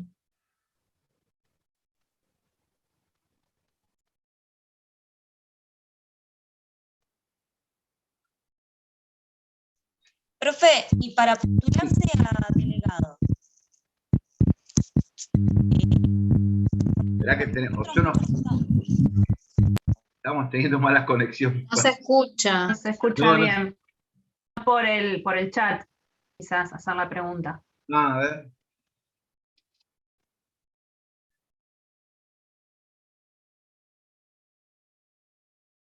Cuando no hay delegado, se considera, se va. Si no se escuchó lo que preguntó Dai. Creo que Dai estaba preguntando. No se le escucha bien a Diana.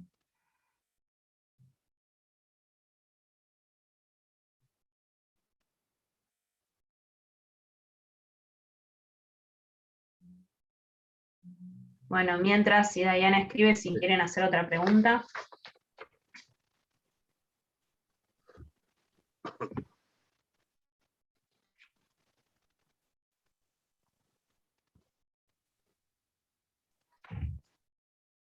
Hay alguien que preguntó, no sé si, bueno, yo estuve escuchando algunos, pero que a una chica le llegó el telegrama el viernes, pero no sé de qué, telegrama de qué, no sé si de despido, de qué.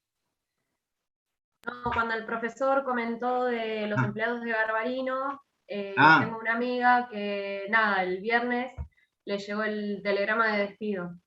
Ah, bueno, sí, es un caso. Sí, un desastre. Eso está tal cual lo explicó Longa. Y si ahora dieron más conciliación. Sí, igual pero es un igual hace caso que. meses, y bueno, le deben sueldos de hace 3 meses, le pagaron la mitad de marzo, abril. No, Con desastre. Garbarino, ¿sabés qué pasó con Garbarino? Que se especuló, Garbarino está en quiebra, que le iba a comprar otro grupo inversor. En medio de esa negociación empresarial, digamos, el grupo inversor desistió de comprar Garbarino. Entonces se siguió extendiendo el conflicto. Los empleados no cobran, le deben plata. ¿Qué pasa? Garbarino debiera indemnizar a los pero tampoco lo está haciendo. Tampoco los está indemnizando. Entonces, es un conflicto. No. Hay muchas familias que dependen del caso Garbarino. Pero bueno, se paró la compra de la empresa. Quizás porque el que compraba se tenía que hacer cargo de los juicios laborales, y capaz que el que quería comprar dice, no, yo te la compro a Garbarino. Primero resolvé vos, pagá los sueldos, las indemnizaciones, pagá todo, y después yo me hago cargo. Son negociaciones que están a otro nivel. Bueno, hablando de comprar empresas, Moyano había conseguido con De Narváez, creo que en un supermercado, De Narváez compra un supermercado y Camioneros quería que les pague la antigüedad. O sea, si el nuevo empleador toma la misma planta, la misma nómina de empleados, no tiene que pagar antigüedad porque no hay continuidad laboral. Y Camioneros quería que retome a los empleados, pero que a su vez les pague la antigüedad y que sigan trabajando. O sea, es como un doble, te pago la antigüedad que tenés en una empresa, pero seguís trabajando y seguís manteniendo esa antigüedad. O sea, algo inconsistente desde el punto del derecho laboral. Y el año pasado fue eso, como ¿no, eso era profe? inconsistente, igual lograron. O sea, a veces los sindicatos hacen esto. Van con lo de máxima, sabiendo que no lo van a lograr. O sea, lo que pretendía Camioneros era imposible, porque era cualquier estudiante, no hace falta ser estudiante de derecho laboral, querían querían seguir trabajando, mantener los sueldos, pero que los indemnizaran. No, si te indemnizo, no trabajas más conmigo. Te pago todo lo que la ley prevé y contrato a otro que empiece de cero. O si te indemnizo, empezás de cero, perdés toda la antigüedad. Entonces ellos querían conservar la antigüedad, conservar el puesto, que le pagaran la antigüedad de lo que ya tenían trabajado por atrás. Era una cosa que no era un chino básico para el derecho laboral. Pero no es que los camioneros son tontos y no sabían eso. Yo creo que fue una medida de presión para que, bueno, el empresario que compró esa cadena de supermercados, terminó diciendo, bueno, como desde el punto de vista legal no puedo hacer lo que usted me pide, entonces Camioneros que le dijo, bueno, vos comprás este supermercado, mantenés el puesto de trabajo para todos, la antigüedad, todo, pero a cada uno le das un premio, no sé, de 500.000 pesos. Y lo logró, y fue lo que se hizo. Entonces eso, para la ley, ¿cómo queda? Para la ley queda que De Narváez compró la cadena de supermercados y que el grupo empresarial decidió, esto es absolutamente legal, decidió mantener el puesto de trabajo, mantener la antigüedad, respetar todos los convenios colectivos y darle un premio a cada trabajador, como yo soy el nuevo jefe, el nuevo comprador, y bueno, a todos les regalo 500.000 pesos. Y nadie puede decir nada. O sea que lo que pretendía Camioneros terminó con un premio para todos los trabajadores. O sea, de hecho, profe, Camioneros arregló 300.000 pesos para cada empleado y en la misma empresa Comercio recibió 80.000 pesos. ¿viste? Porque ellos tenían, como dice usted, a los clerquistas y a toda lo que es planta de distribución, lo tenían con Camioneros, y los mismos empleados de la misma empresa, mirá la disparidad que hay, ¿no? Recibieron unos 300.000 y otros 80.000 pesos. Sí, pero aparte no tenían, o sea, si me apurás, te digo, los 80.000, los 300.000, si vos mantenés la misma nómina y mantenés la antigüedad, no tendrías por qué pagar ni 80.000, ni 300.000, ni 500.000, ni 10.000. No, totalmente fuera de lógica. Pero... Profe, ¿puedo hacer una pregunta respecto a lo que están comentando? Sí. En este caso, los empleados de comercio, que la verdad que fue re injusto, ¿no? Para eso, ¿se pueden pasar todos a Camioneros? Y no, una empleada, la empleada que te cobra el ticket en la caja, cuando vas a pagar el Jumbo, ponele, ¿por qué va a ser camionera? O sea, ya va de suyo que su oficio no tiene nada que ver con los camioneros. En esto se refiere a lo que es encuadramiento, que es lo que hablábamos anteriormente. La cajera no va a poder ser nunca camionera. Por la actividad, por el puesto. No, claro. Como dijo Nancy, de encuadramiento hay. A ver, en cada actividad bueno, o en muchas, hay choferes, los propios sindicatos tienen gente que maneja los autos de la comisión directiva, tendrían que ser todos camioneros, no sé. O sea, entramos en un conflicto. Los colectiveros son choferes. Los que manejan un colectivo no maneja un camión, maneja un colectivo, pero maneja. Si todo lo que se maneja y tenga 4 ruedas, camioneros, bueno, eso es lo que irritó en la CGT a muchos gremios que se enojaron muchísimo con el moyanismo. Entonces ahora, como les dije antes, para unirse dijeron, che, basta de todo esto. Y claro, porque el salario que tienen es mucho, es uno de los mejores, una de las mejores escalas salariales, ¿no? Nada que ver con los bancarios, pero bueno, es así.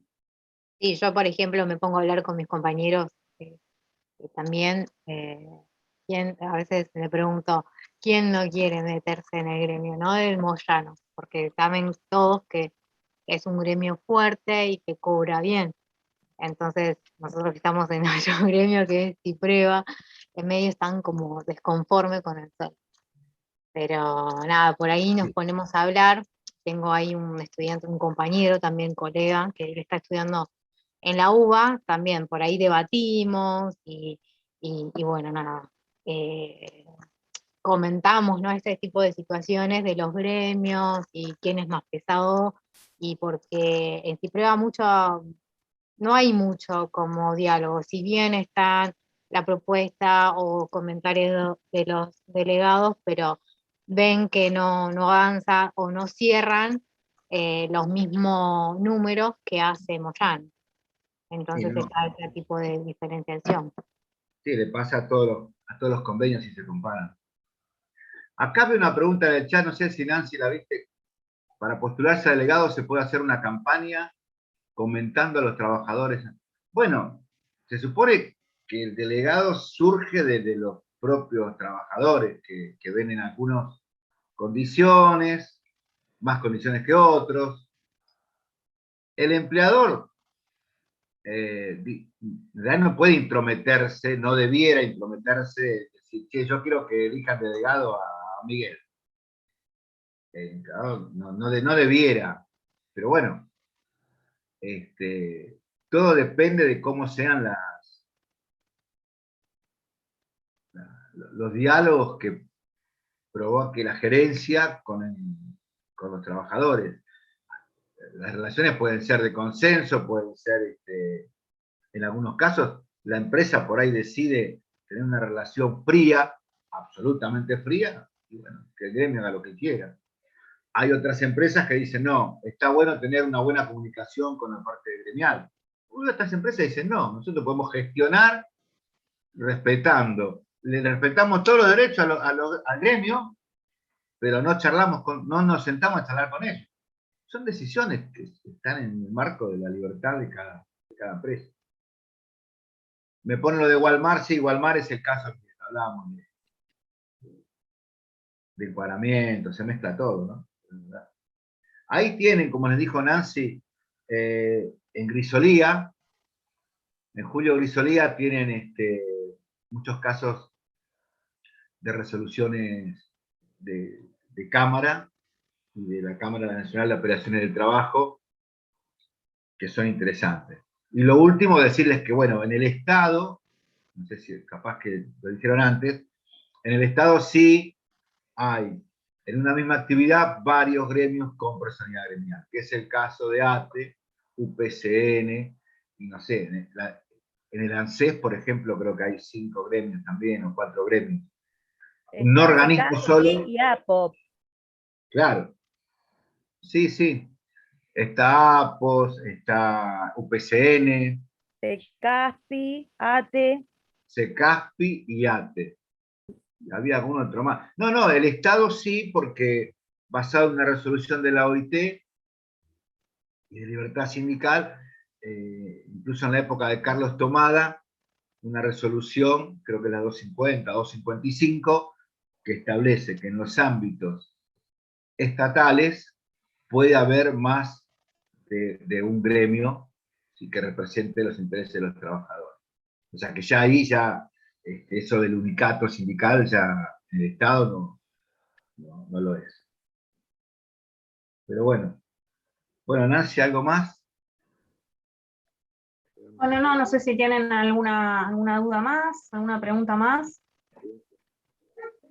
Bueno, gracias Javier por tu comentario.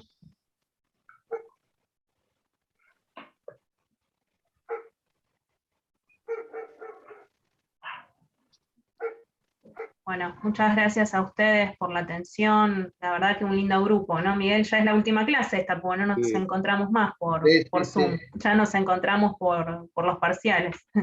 No, cuando en el grupo interactúan opiniones, ya lo dije antes, enriquece mucho más a todos. A todos, absolutamente a todos. Así que bueno. Entonces, ya nos vemos, por ahí en los finales nos vemos más, los que tengan que dar presencial. Bueno. Claro. Un placer, igualmente un placer. Gracias por el esfuerzo de estar un sábado con nosotros. Y nos veremos, como dice Miguel, seguramente en las instancias finales, ¿verdad? Muchas gracias. Sí, bueno, aquellos que promocionen, creo que hay